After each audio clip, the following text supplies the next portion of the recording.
है वो fast track court की मांग कर रही है।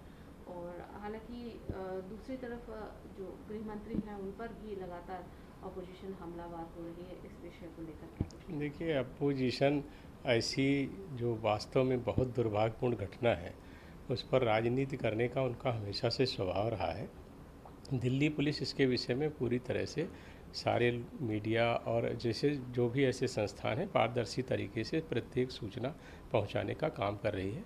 और आपको जैसे जानकारी होगी, इसको दिल्ली पुलिस ने क्राइम ब्रांच को भी दे दिया है, उसकी जांच हो रही है, लोगों को अरेस्ट किया गया है, फॉरेंसिक जांच हो रही है। उसके साथ साथ अभी उसमें जो हमारा बाल अधिकार संरक्षण अधिनियम है उसके अंतर्गत भी उसका संज्ञान लिया गया है, महिला आयोग ने भी संज्ञान लिया है। इसमें सबसे दुखद पहलू ये है कि इस समय हम सब लोगों को पीड़ित लोगों के साथ खड़े होना चाहिए, उसके बजाय कुछ राजनीतिक दल हैं ऐसे मुद्दों पर भी राजनीति कर रहे हैं। मैं इतना ही कहना चाहूँगा कि हमारा ये राजनीति का मुद्दा नहीं है, हमारे लिए ये एक बहुत ही दुखद घटना थी जिस पर हम पूरी तरह से कानूनी रूप से जो भी संभव होगा दोषियों को अधिकतम दंड दिलाने का काम करेंगे। भारतीय जनता पार्टी हमेशा ऐसे काम करती है कि हमारे बच्चों को, हमारी महिलाओं को, सबको संरक्षण मिले और कानून व्यवस्था कायम रहे।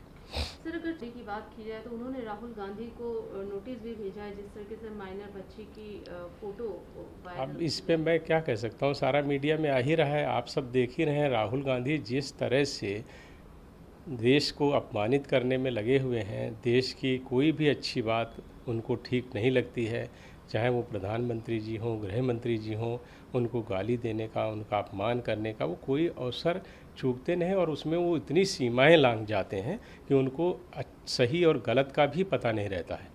ये कानून है, अधिनियम है, और वो एक सांसद हैं, पुराने सांसद हैं और एक पार्टी के राष्ट्रीय अध्यक्ष रह चुके हैं। तो ये बात तो विश्वास करने योग्य नहीं है कि उनको कानून की जानकारी नहीं होगी। उन्होंने कानून का भी उल्लंघन किया है और उस बच्ची का भी अपमान किया है, उसके परिवार का भी अपमान किया है। सर, अगर पाकिस्तान वहाँ पर हिंदू मंदिर में एक बार फिर से हमला किया गया है, सिद्धि विनायक मंदिर को तोड़ा फोड़ा गया, जिस तरीके से तांडव मचाया गया है, हालांकि ये पहली बार नहीं, इसके पहले भी कई मंदिरों में हमले हो चुके हैं, क्या कहना चाहिए इस विषय में? देखिए, पाकिस्तान जो है हमेशा से एक ऐसा देश रहा है, आज़ादी के बाद जो उनका इतिहास है वो इस तरह का रहा है कि उन्होंने धर्म विशेष के लोगों को हमेशा निशाने पर लिया है। एक ही धर्म का पोषण वहाँ पर किया गया है, बाकी वो सारे ही धर्म, चाहे वो हिंदू हों, सिख हों, बौद्ध हों, जैन हों, सबके साथ वहाँ दुर्व्यवहार होता है। लगातार मंदिर तोड़ने की घटनाओं के साथ साथ बालिकाओं और बच्चियों का अपहरण करके उनका धर्मांतरण कराना, ये सब पाकिस्तान के नियत में रहा है। पाकिस्तान हमेशा से इन सब बातों को संरक्षण देने के साथ साथ आतंकवाद को भी संरक्षण देता है। और भारत का विकास वो देख नहीं पा रहा, तो उसको लगता है कि इस तरह की घटनाएं करने से शायद उसके अपने मन को जो शांति होती होगी वो करने के प्रयास में उनकी हताशा और निराशा झलकती है। लेकिन लगातार जिस तरह का वो दुर्व्यवहार दूसरे लोगों से के साथ कर रहे हैं, दूसरे धर्म और जाति संप्रदायों के साथ कर रहे हैं, वो निश्चित रूप से निंदनीय है। अगर इसकी सीएम योगी आदित्यनाथ जी की बात की जाए तो उन्होंने कहा है कि जो ये नहीं मानते कि हमारे पूर्वज श्री राम हैं, उनकी जो डीएनए है उसमें कहीं ना कहीं डाउटफुल है, उनके डीएनए। देखिए, हमारे मुख्यमंत्री जी बहुत ही सोच समझ करके बोलते हैं, जो उन्होंने बोला है वो ठीक ही बोला होगा। अयोध्या राम मंदिर की बात करें, डिवोटी जो है श्रद्धालुओं के लिए तैयार हो जाएगा, किस तरीके से देखते हैं सर? एक लंबा सफ़र और अब मंदिर का जल्द ही श्रद्धालुओं के लिए आना। देखिए, भगवान राम का भव्य मंदिर और उनके जन्म स्थान पर उनके दर्शन, ये हमेशा से हमारे देश के सभी लोगों के मन में रहा है। सबकी बहुत ही इच्छा थी कि ये हो, और इसके लिए एक बड़ा लंबा संघर्ष हुआ।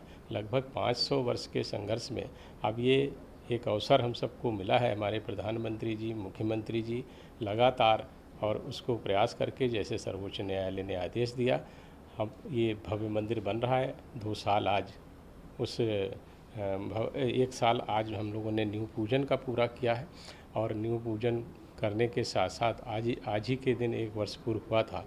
हमारे लोगों का ये विचार है, और जो हमारे संस्थाएं हैं उन्होंने भी ऐसे आश्वस्त किया है। बार बार वो मीडिया में उनके बयान भी आ रहे हैं, क्योंकि हम लोग उससे निर्माण से सीधे नहीं जुड़े हैं।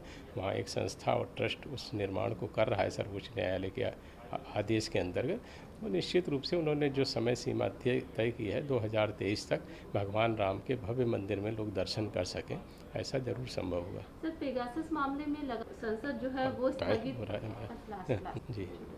सर, पेगासस मामले में संसद जो है लगातार स्थगित हो ही रहा है और ये मामला अब सुप्रीम कोर्ट में भी है सुनवाई के लिए, किस तरीके से देखते हैं? देखिए, जिन लोगों को मैंने जैसे शुरुआत में आपसे कहा, जिन लोगों को देश का विकास अच्छा नहीं लग रहा है, देश आगे बढ़ रहा है वो अच्छा नहीं लग रहा है, वो प्रत्येक ऐसे अवसर को देश को अपमानित करने, संसद को अपमानित करने में लगातार कर रहे हैं। जैसे कल आपने एक घटना देखी है, टीएमसी के 6 सांसदों ने जिस तरह का दुर्व्यवहार राज्यसभा में किया, वो निश्चित रूप से निंदनीय है। और जहाँ तक पेगासस के मामले की बात है, जब पार्लियामेंट चल रही होती है तो सरकार सदन में जवाब देती है। हमारे मंत्री जी ने राज्यसभा और लोकसभा दोनों सदनों में पेगासस के विषय में पूरी तरह से अपना स्टेटमेंट दिया और पटल पर भी रखा है, और उसके साथ साथ सर्वोच्च न्यायालय में भी उसकी सुनवाई हो रही है। अब इससे बड़े कौन से हमारे यहाँ संस्थान है भाई? हमारे यहाँ दोनों पार्लियामेंट के राज्यसभा और लोकसभा दोनों सदनों में रिपोर्ट आ गई, सुप्रीम कोर्ट उसकी सुनवाई कर रहा है, उसके बाद भी ये लोग विरोध कर रहे हैं। तो ये देश के लोग समझ रहे हैं, उनको समय आने पर जवाब देंगे। सर, 41 साल बाद तो शौकत इंजन जो गए हादसे में है, क्या कहना चाहेंगे? जी जी, निश्चित रूप से देखिए, ये हमारे सबके लिए, हमारे देश के सभी लोगों के लिए बहुत गर्व और गौरव का विषय है। हॉकी हमारा ऐसा खेल था जिसमें हमने स्वतंत्रता से पहले भी स्वर्ण पदक जीते थे, लेकिन ये एक समय, ये 41 वर्ष का आया जिसमें हम हॉकी में कोई पदक नहीं जीत पाए। आज हमारे खिलाड़ियों ने शानदार प्रदर्शन करते हुए प्रधानमंत्री जी की प्रेरणा से, हमारी सरकार की प्रेरणा से जिस तरह से काम किया है, और जो ओलंपिक का गेम होता है उसमें सारी सर्वश्रेष्ठ टीमें ही भाग लेती हैं, वो हिस्सा लेने जब पहुंचती हैं, और फिर उसके बाद क्वार्टर फाइनल, सेमीफाइनल, ये तो बहुत बड़े गेम होते हैं, बहुत बड़े मैच होते हैं। इसमें जो शानदार प्रदर्शन किया है, देश को खुश होने का अवसर दिया है, ये हम सब के लिए गर्व और गौरव की बात है। मैं अपने पूरे देशवासियों का, अपने सभी खिलाड़ियों का, उससे जुड़े हुए सभी लोगों का बहुत अभिनंदन करता हूँ। धारा 370 को 2 साल हो गए हैं, कैसे देखते हैं? अगर कांग्रेस की बात करें तो वो प्रोटेस्ट की बात करी, और उमर अब्दुल्ला की बात करें तो उन्होंने कहा कि मैंने महसूस किया कि एक राजनेता के रूप में उन्हें शोक मनाने का कोई अधिकार नहीं है। क्या वाकई में ये शोक मनाने वाली बात? नहीं, अब ये उनके लिए हो सकता है शोक मनाने की बात हो, लेकिन देश के लोगों के लिए बहुत अच्छा है। देश के लोगों ने हमेशा से ये सोचा कि धारा 370 इस देश से हटनी ही चाहिए, कश्मीर से, जम्मू कश्मीर से हटनी चाहिए। ये हमारे देश के लोगों का हमेशा सा विचार रहा है, और वो हटी है। तो 2 साल में हम लोगों ने परिणाम देखे हैं, वहाँ का जीवन बेहतर हुआ है, पंचायतों के चुनाव हुए हैं, शिक्षा का दायरा बढ़ा है, चिकित्सा के क्षेत्र में बहुत सारे काम हुए, विकास के मुद्दे काफ़ी हैं, काफ़ी लोगों ने वहाँ घर वापसी की है। इस तरह से एक बहुत अच्छा माहौल, सकारात्मक माहौल है, और वहाँ के लोगों के जीवन में सकारात्मक परिवर्तन आया है।